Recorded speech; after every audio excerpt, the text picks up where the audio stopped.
Mortgage rates keep climbing up, and then on Monday, they drop down a half a point in response to the issues with the commercial banks. What are the experts saying about this? I've got all the details, and it's coming up. Stay tuned. Hi, this is Warren Oberholser. My channel is all about residential real estate. I'm located in Northern California, San Francisco Bay Area region, and more specifically in the East Bay Tri-Valley area. I cover everything from the latest real estate news and market updates to my city reviews. So if this sounds interesting, make sure you subscribe so you don't miss anything. Interest rates on the 30-year fixed mortgage at the time of making this video is at 6.65% per Freddie Mac. That's basically up a half a point from last month. How high are mortgage interest rates expected to go up until they start going down? And more important, how long are they expected to go up this year? In this video, I'm going to look at Forbes Advisor article that just came out on what the experts are saying about mortgage interest rate forecast. Now make sure you stay to the end because I'm going to share with you CNBC's thoughts on the recent drop in mortgage interest rates and what to expect as we go into the spring. Okay, let's get started. Just when you thought the worst was over for mortgage rates, they're roaring back. After 4 consecutive weeks of declines, the 30-year fixed rate is back on the ascent through February. Despite the increases, many housing market watchers still hold out hope that interest rates already hit their peak last year. However, most experts also expect mortgage interest rate increase to continue for the next few weeks or until inflation is more clearly under control, whenever that is. I want to talk about what affects or influences mortgage interest rates to continue to go up for this year so far. In early February, the Fed raised its federal funds rate by 25 basis points to a new range between 4.5 and 4.75%, keeping in line with previous indications that it would continue hiking rates to contain inflation, but at a small increase in 2023. Now, before we go any further, I want to discuss how the Fed rate affects both banks and the mortgage rates. The Federal Reserve sets borrowing costs for short-term loans in the United States by charging its federal fund rates, which is known as the Fed rate. The Fed rate governs how much banks will pay each other in interest to borrow funds from their reserves, which are kept in the Fed on an overnight basis. Mortgages, on the other hand, are tracked or directly influenced by the 10-year Treasury rate. So this is the important point. Changes to the Fed rate, the federal rate, might or might not change or move the rate on the 10-year Treasury bond. So for now, the housing market stakeholders are definitely keeping their eye on the Fed for signals as to whether they will maintain smaller increases to its benchmark rate when they meet again in March or return to a more aggressive tightening measures. Forbes goes into more detail on this, discussing there are a complex set of factors that impact mortgage interest rates, including broader economic conditions, the monetary actions of the Federal Reserve, and inflation. However, long-term mortgage interest rates are directly impacted by the bond market. Also, keep in mind when it comes to getting a loan, the rate you're offered on a mortgage will also depend on the lender you work with, its business costs, and your financial profile. Another factor to understand how mortgage rates go up or down is just the demand for mortgages. This can push it higher as available capital for lenders tightens. Conversely, when there's less borrowing demand, as we're seeing now due to average interest rates hovering around 6% to 7% range, lenders might consider offering more competitive rates or other incentives to attract borrowers. Here's Forbes' prediction on mortgage interest rates for March 2023.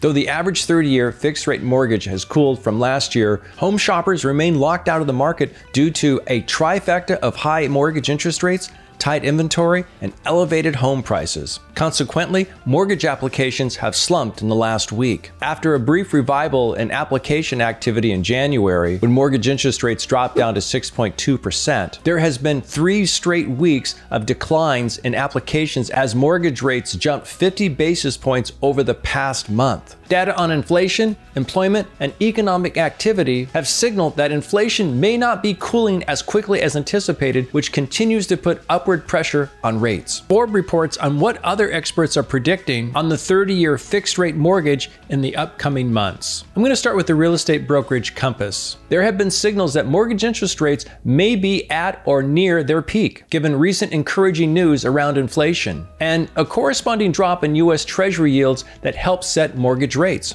A sustained drop could push mortgage rates into the 5% range late in the second quarter or in the second half of 2023. Of course, that's definitely not guaranteed. Here's what the National Association of Realtors has to say on mortgage interest rates this year. If inflation continues to slow down, and this is what we expect for 2023, mortgage rates may stabilize below 6% in 2023. Here's Freddie Mac forecasts the average 30-year mortgage to start at 6.6% in the first quarter of this year and end at 6.2% for the last quarter in this year. Realtor.com says mortgage rates are likely to move in the 6% to 7% range over the next few weeks, which continues to pose a significant challenge to affordability. Let's see what Zillow has to say. A fight over raising the debt ceiling is likely to drag into the summer, and mortgage borrowers should expect rate volatility as a result. The last expert is from Mortgage Bankers Association. Mortgage rates and home price growth should soften, which along with cooling inflation should help bring more prospective buyers into the market during spring home buying season. To wrap up the article, Forbes concludes with, while predicting mortgage rates for the next 5 years is a tall order, especially considering the unprecedented fluctuation over the past year, experts say the low housing inventory will be a key factor in where rates go over the long term. Now, here's what I found was most interesting out of the whole article. When rates come down, we're going to be in store for another hot housing market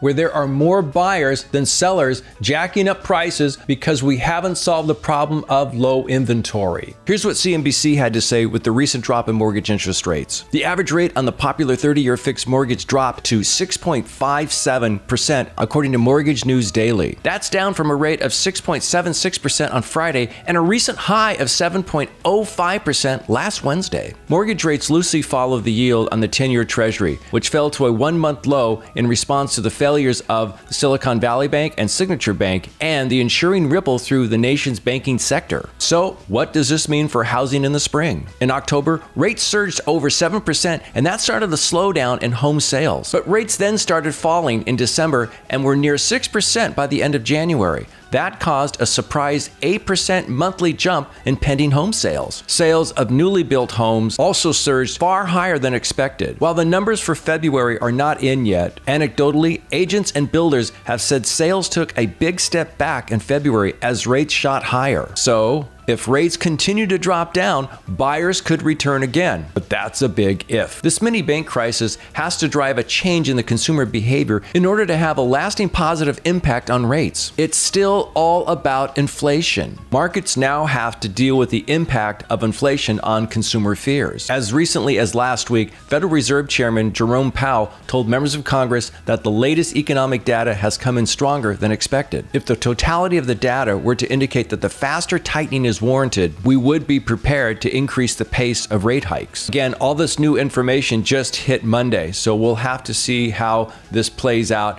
I wanted to make sure it was included in this video. To find the complete article, please see the link below in my show notes. So I want to hear from you. What are your thoughts on the 30-year fixed mortgage for this year? Will rates continue to go up? And if so, how high before they start to break and go down? Do you think we're going to see by the end of this year or sometime in the late spring, early summer, rates back down to the mid 5%? Please post your comments down below. If you like this video, please give me a thumbs up. Again, post any questions or comments you may have down below. And if you haven't subscribed to my channel, consider doing so you don't miss anything. If you found this video was interesting, you may want to watch these other two that are starting to pop up because I go into more detail on what we just talked about. So stay tuned. I'll have more helpful videos like this coming soon. Please reach out to me for any of your real estate questions or needs. And I wish you all the best on your home journey.